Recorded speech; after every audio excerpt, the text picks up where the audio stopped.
Tonight, I go into my crime notes to remember the case of Lisa Eatmon, a pregnant woman who was found floating in the Hudson River in 2005. Her killer, the father of her unborn child, a man named Roscoe Glinton.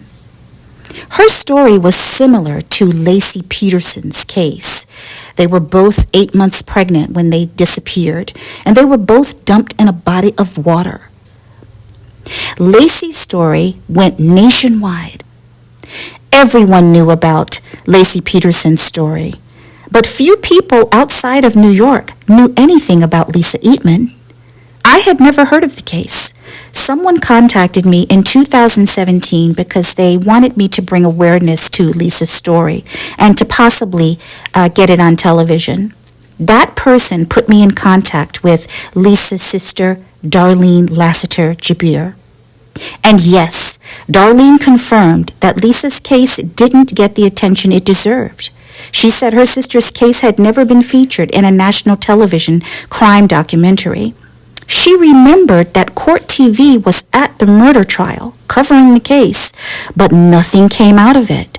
She said at the time of the trial, a plane or a helicopter had crashed into an apartment building in New York, so that became the big news story.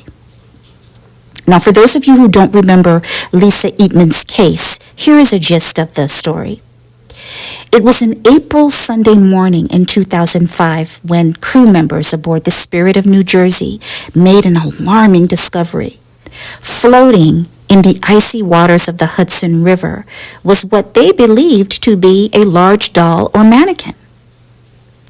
At Chelsea Pier on the west side, the men fish the large doll out of the water. They turn it over and they are shocked to see its bulging belly. So this was not a doll. It was a pregnant black woman, dressed in pajama bottoms and a black hooded sweatshirt. They could tell the woman had not been in the water for long. They rushed her to the hospital, but they were not able to save her life. She was already gone. And because there was no apparent trauma to the body, it is assumed the woman jumped into the water. New York police identified the victim as 33-year-old Lisa Eatmon of Brooklyn. So they head to her apartment and speak with neighbors who told them she lives in that apartment and she has a young daughter. Her daughter was 11 years old at the time. Now, her daughter told detectives that she last saw her mother in bed asleep between 1 a.m. and 2 a.m. in the morning. So something happened in the middle of the night. They spoke with family members, and her distraught sister told them that Lisa was involved with a man named Roscoe Glinton. Now, Roscoe was a light-skinned, handsome playboy from the islands. He had a wife and children and didn't want anything to do with Lisa or the baby. Prosecutors believe Roscoe somehow lured Lisa from her apartment in the middle of the night, took her to the pier, and ended her life. The motive? Roscoe didn't want to pay child support. He didn't want Lisa and the baby interrupting his life. And there was a twist in this case. Roscoe's first wife, Deborah Glinton, 39, disappeared in New York in 1998. Her remains were discovered 3 years later in the woods, and there was never enough proof to secure a conviction in that killing. You know, this story sticks with me. It's one of the stories that I never forgot. I think it's a story that teaches a lot of lessons. And, you know, Lisa was beautiful. She had been in the military. She was well-liked. She had an infectious laugh and cute dimples in her cheeks. And life was just never the same for the family, especially for her daughter, having to grow up without her. Now, in 2017, the finished article was called Lisa Eatmon, the Other Laci Peterson. That same year, I passed this story to a television producer who asked me if I had any more interesting cases for their channel. They ended up not moving forward with the Lisa Eatmon story at that time, but the story was still out there in TV land. By 2019, I covered the story again on my own true crime blog that I owned at the time, and I also did a YouTube documentary on it. was one of the first documentaries on the case, or I should say the first one on the case. That documentary was removed from YouTube. I didn't have to remove it, but I removed it because it had some sensitive footage there. In August of 2020, I was contacted by another producer who was developing a new TV series on the Oxygen Network. They wanted to feature the stories of African American women whose homicides were underreported, underrepresented in the media. And they were reaching out to me because I had covered the case of Lisa Eatmon extensively. I had a lot of information on the web at that time about it, and there were a lot of background details that were not publicly known at that time. So her story was eventually featured on a television documentary. But what I'm sharing with you tonight is something you never got to see or hear. The private conversation with Lisa's sister, Darlene, from the beginning of my research. I wanted to give you a sort of behind-the-scenes look at how I put cases together and how I document information. We had an incredible conversation. For that piece, I didn't want to conduct a phone interview. I wanted something deeper. I wanted something more personal. I gave her some questions and I asked her to record herself in her own time, in her own words, as if she was reflecting on the story. I wanted to listen to her private thoughts as she voiced them. So this audio that I'm presenting to you now is unpolished and it contains some crackling noises, but that's the point. That makes it real. That's authentic. Now, some sections have been muted because there is some sensitive information there that I don't want to put out. But what remained is the soul of our conversation. It was a Tuesday morning when we began, and over the course of the entire week, I gathered as much information as I could. And if you have time tonight, I'd like to share that raw audio with you. Hey Tracy, this is Darlene Lassiter Jabir, calling about my sister Lisa Eatmon. What I can tell you is that she did not know for a long time that he was married. When she found out she was pregnant, he did tell her that he did not want the baby. And for several months, she didn't really have a lot of communication with him. He did, the night of the murder, we believe that he did call her, or a couple of days before the murder, he called her to tell her that he would make child support payments, and he tried to, I guess, get her in the mindset that so he can meet her, and that's how he pretty much lured her out of the house that night that this occurred. Hey, just wanted to make sure you knew that those snippets do cut off in mid-sentence. So, yeah, this is good because then I can have you telling me the story and I can refer back to the tape. So this is kind of excellent for me. So just your random thoughts would be great. Just like that. It's perfect. So as I was saying, Lisa was a very personable person. She loved everybody. She was friendly with everyone. As a matter of fact, that weekend that she was murdered, she really wanted to come to Maryland to visit me with my dad because my grandson was born. My dad told her that he did not feel comfortable with her on the road being 8 months pregnant. So she did decide to stay in New York City.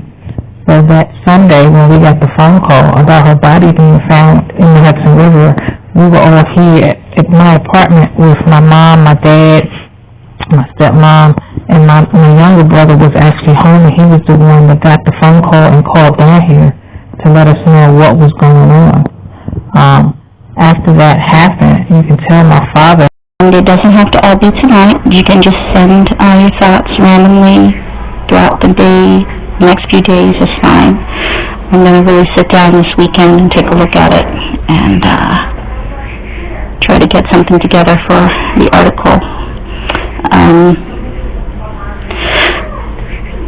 Just trying to see exactly what the case involves because I may have another idea also for the story. Anyway, just your random thoughts throughout the week, and I'll talk to you later in the week. Okay? Bye. After that happened, you can tell that my father was really upset, and I think it really ate him up because of his decision to tell her not to come.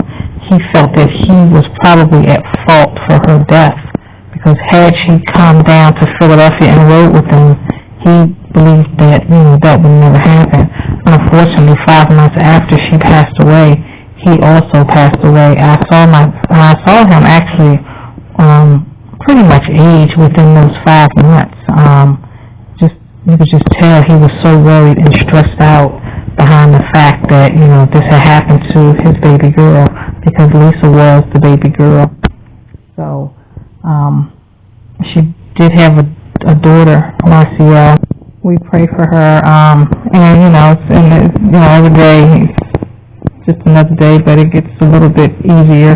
I know for me, a lot of times it's hard, especially around this time of year, because this is around the time that it happened. And going through the trial for the 3 weeks was just horrifying, just to see somebody that could actually kill somebody in cold-blooded murder and just sit there and act like nothing ever happened. The good thing was the jury did find that he was guilty. Unfortunately for us, New York just did not, with the baby that was also murdered, they could not charge him for that murder because of the conflicting statutes in New York City. Since the baby was not born, they couldn't charge him. So he was only charged with Lisa's death, and so he was sentenced to 25 to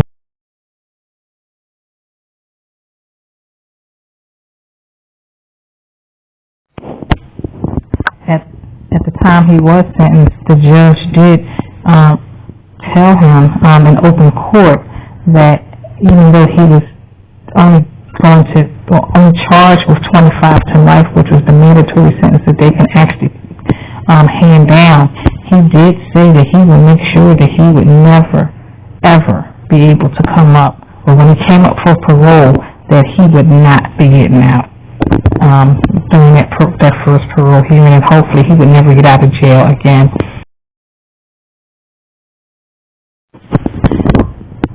Since Lisa's death, we've also had some other things that have happened in the family. For example, of course, my dad, he died 5 months later. My oldest brother, who was 9 years older than Lisa, we were actually born on the same birthday, June 4th. He actually committed suicide, and I was told from one of his friends that he had mentioned that he wanted to go out just like his twin sister. So that, in fact, is what he did 2 years ago, 5 days after my 50th birthday. Lisa was just so influential in the family because she was just so bubbly, so full of life. And the fact that she had just celebrated her baby shower, waiting for my nephew to be born, and then something like that to happen, was just such a tragedy. But, that's a tragedy that I think about every day. Lisa was in the Army. She was very smart. She knew, how to take care of herself. She knew to protect herself, but she was just apparently caught, off guard. As a matter of fact, when she was stationed down in Texas, oh my gosh, it has to have been 27 years ago, because my daughter's 32. I actually sent my daughter on the plane down to Texas for a couple of weeks to visit with Lisa, and she actually had a ball down there. When Lisa, when she left there, she was stationed in Frederick, Maryland, which wasn't too far from where I live, in Prince George's County. So she would, drive over this way, and we would hang out and do things, just being sisters, hanging out. But to hear that your, sister has been killed by someone that she knew, over something as crazy as not wanting to take care of a baby, it just really doesn't sit well at all with me. Tracy, I really don't know what else to say. I mean, Lisa was just a fun-loving, outgoing person who just loved life, and she befriended everybody she met, basically. Just a good girl, somebody that was just gone too soon. Just let me know if you need more information. Thanks. Thanks for these. I'm going to give them a listen, and I'll send questions to you if I have questions. Thank you so much. Bye. Okay, just checking to make sure. So we know at some point she knew that he had a wife, because she had a close relationship with one of his sons, I believe. So I guess I'm saying, she wasn't afraid of him. Did he show her signs in the relationship that he could be violent? And as far as the wife that he had when he was seeing her, I was asking, did she know before she started dating him that he had a wife? Or was that something that she sort of found out after they started dating, and by that time they were in love, etc.? Did she ever feel like he was in love with her, that he wanted to be with her, and then at some point that changed? Or did she realize that he really didn't want a relationship with her at all? Also, I'd like to try to get this up today, at some point today. So that could be an option for you as well, to get the story out there. I don't have any connections with anybody at Gateline, but I know once I write the Lacey Peterson story and connect it to your sister's story, they'll see it. So let's get it circulated again. Hey, Tracy. I found out Lisa was missing. We were all at my place. My dad, my stepmom, my mother, my oldest brother were celebrating the birth of my grandson that had occurred on March 30th. My younger brother had called my house because the police department got in contact with him somehow in Philadelphia. So he called us while he was on his way to New York to get my niece. And he just explained at the time of the call, he just told my dad that somebody had broken into the house just to get him to get back to Philadelphia without, letting him know what was going on, because he had to drive back. And then they found out when they left, my brother called me back and told me what had happened, but made sure that when my dad and my stepmom got back to Philadelphia, there were some detectives that were there to let them know what had happened. So they had already traveled to Philadelphia, and my brother was on his way up to New York City to get my niece. And then that Monday morning, I drove to Philadelphia that Monday morning, and then we drove up to Philadelphia together, me, my dad, my stepmom, and my uncle, to identify her body. Sorry, how did the prosecutors allege that it happened? How did he get to her? They were broken up. How did he convince her to go with him, or how is it that he came in contact with her that day? Just briefly, what they say. Hey, Tracy. Okay, the prosecutors say that they believe that he lured Lisa out of the house that morning. He must have told her he wanted to talk to her about something, because she was actually in the bed in her pajamas that night while her daughter was up playing video games.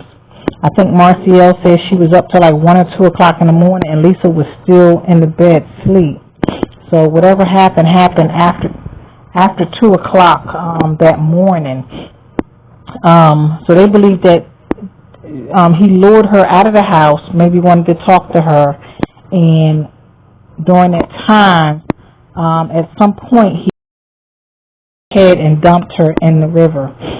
They did find a speck down at the dock where he worked as a sanitation worker, and it actually matched. That's how they connected the dots. That was part of the evidence that they had against him, along with the cell phone calls. Apparently, his wife was making phone calls to him at the time. He said he was in one part of town, but his cell phone, even though he wasn't answering it, he didn't realize that every time she called, it was pinging off of a cell tower, which was pretty much close to where Lisa lived, and they actually pinpointed him to a payphone, which was right down the street from where Lisa's house was. Lisa was living in New York at the time. My dad and her mom and my mom, they all lived in Philadelphia, and I lived in Maryland. My mom and my dad and my stepmom drove down that Sunday morning, as I was saying, because my grandson was born and we were celebrating that. Lisa wanted to come, but that's when my dad told her he didn't want her on the road because she was so far into her pregnancy and she was actually due at any time. So that's where, we get the three states mixed in together between New York, Philly, and Maryland. My brother at the time, my younger brother, he was still in Philadelphia, so when he got the phone call, he was the one that actually went to New York while we were here, and he was calling here to let us. He didn't want to let my dad and them know what was going on because they had to get on the highway to drive back. So he just made up a story just to get them on the road. And then after I assured him that they had left, that's when he had told me that they had found Lisa's body in the Hudson River that morning. And apparently she hadn't been. She was in there. I think they had a faint pulse, and they were trying to revive her just so that they could actually save the baby. And apparently they worked on her probably for about 45 minutes. I guess the captain of the Spirit of New York, they're the ones that found Lisa in the water and pulled her out and contacted the proper authorities.